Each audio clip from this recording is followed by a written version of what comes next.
Hello, Double GDP community. It's great to be back with you for sprint updates on the week starting Thanksgiving. So we did a slightly abbreviated sprint this week, but still a lot of great progress. As usual, we'll go through updates around product, customer, market, and company. And then I'll give an overview, and we have individual videos from everybody on the team about specifics.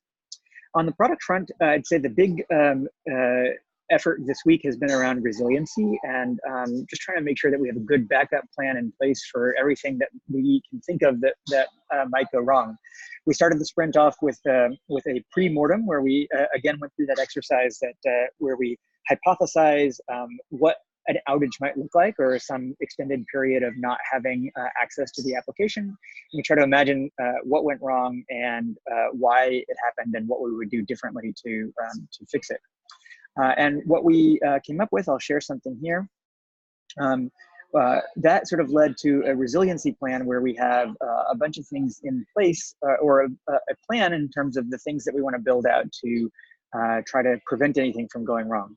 So thinking through that, then on the we have that broken down into a few areas. The main and most important is the main gate setup, and just making sure that we have backups for everything that we might have there. So we want to have 2 phones there. We want to buy some phone cases, so in case they get dropped, battery pack, charging station. You can see the list there, but just trying to make sure that everything that a guard needs access to at the gate, which is maybe 30 minutes away from any kind of extra resource and a lot of communication barrier, that they have all the sort of backup and contingency there that they need, including if everything else goes wrong, a manual page where they can actually log something for the time being, and then we'll be able to get it into the system a little after. And here we have emergency phone numbers that we'll figure out as soon as we get back out to the gate, and make sure that we have everything there so that guards know how to get in touch when they need to. Secondly, we've broken it down into administrative policies. So these are things that we want to make sure that we have in terms of the services, in terms of the data, in terms of Wi-Fi, and what other kinds of things can we do to make sure that everything has a backup plan and good ways to connect. What is the communication flow when something goes wrong, and then a few other things. We also have a project description here, or a job description for somebody to run this project. And our friends at the ZIG have been incredibly helpful in identifying a resource that is going to be able to help with us over the next few weeks to get all of this deployed. So many thanks to them for the quick turnaround on that, and a resource that I have not met yet, but I'm excited to meet a little later. So then also on the product, we have a lot of new features that we're rolling out this week, and we're actually doing a guard training later this evening, our time, and early tomorrow morning, their time. Olivier is going to go out to the gate and make sure that we roll that out, and talk the guards through all of the changes that we have. A couple just to highlight here. We have a much nicer login flow that's going to just make it a lot easier to log in for them and for all of the users. Make it a little easier to switch between guards when one shift ends and the next shift starts.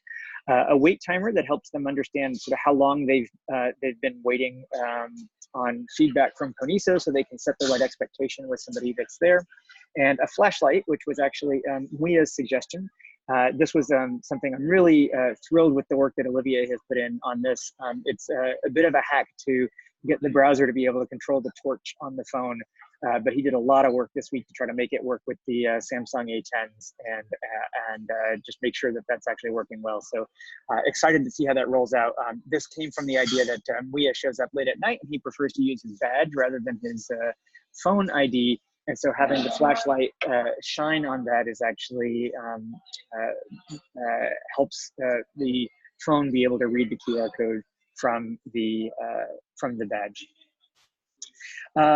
Also on the product front, Jay is going to take you through the initial draft of the synthesis of the research that we went through. So that is sort of exciting findings and just trying to consolidate all of the learnings that we got from the trip. So he's done a lot of great work pulling that together, and I think you'll be excited to see that. And then we have our first weekly active user report.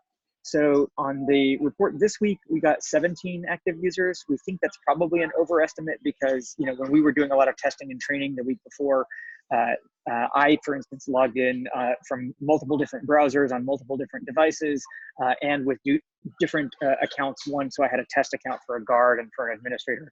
So that's probably a little on the high side right now, but we're just trying to get a baseline, and then I think next week we'll see that drop, and then that'll give us a good place to start looking at that week over week. And our goal is to have 10% week over week progress throughout the course of the year in terms of our weekly active users. So that's it on the product front. Let's talk a little bit about customer. I guess product and customer now seeming very intertwined. I've tried to parse them a little bit.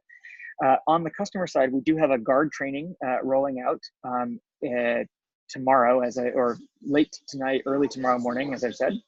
So we have I'll share the agenda that we have for that training. So we talked through this earlier, and the main things we want to do is just see how the guards are liking it, what can be improved.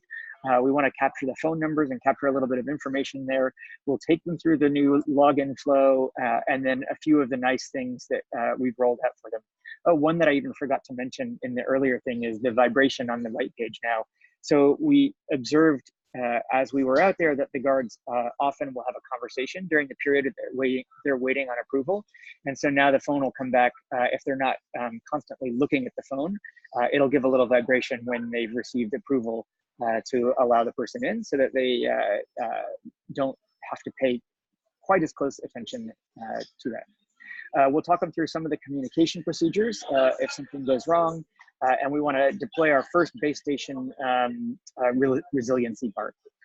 This is a lot to get done in one sitting, so we expect that we'll probably get most of this done tonight, and then some of it follow up on the week after. Going back into updates then, we also have our end of week report that Jay's been putting together on a regular basis to see how many visitors to the site that we've had, and present that to the administrators at Nkwashi so that they're aware of just, you know, what the gate flow is. That came down a little bit this week from about 59 to 47, in fact. And so we don't yet know exactly why that is. Our hypothesis is that the rainy season has started in Lusaka, and that the weather has just been terrible. So we think that we don't get any of the people visiting from the picnic this week.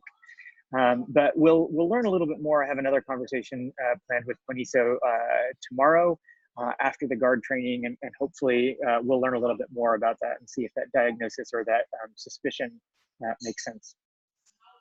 On the market and company side, Jay will share he had a great conversation with the Charter Cities Institute, and has some exciting news there. So he'll take us through that.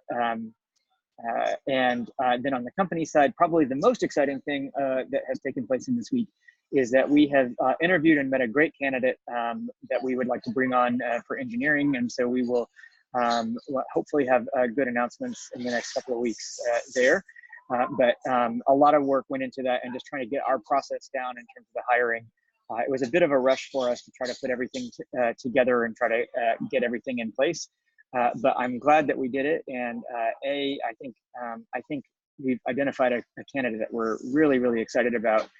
And B, I think that it'll help us better prepare for the process in the future as we start looking more on the recruiting side. This is our sort of first go through with it. And then finally, just to call it to Jay, who in the midst of all of this was able to put together a blog post, a week in the life of the trip to Zambia. So really taking me through the play-by-play of the experience that we had on the ground, and thinking about some of the big features that came out of it and the insights that we got from that trip.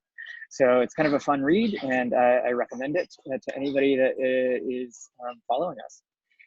So thanks very much. That's all I have to share for this week, and look forward to hearing from you. So please give comments and questions.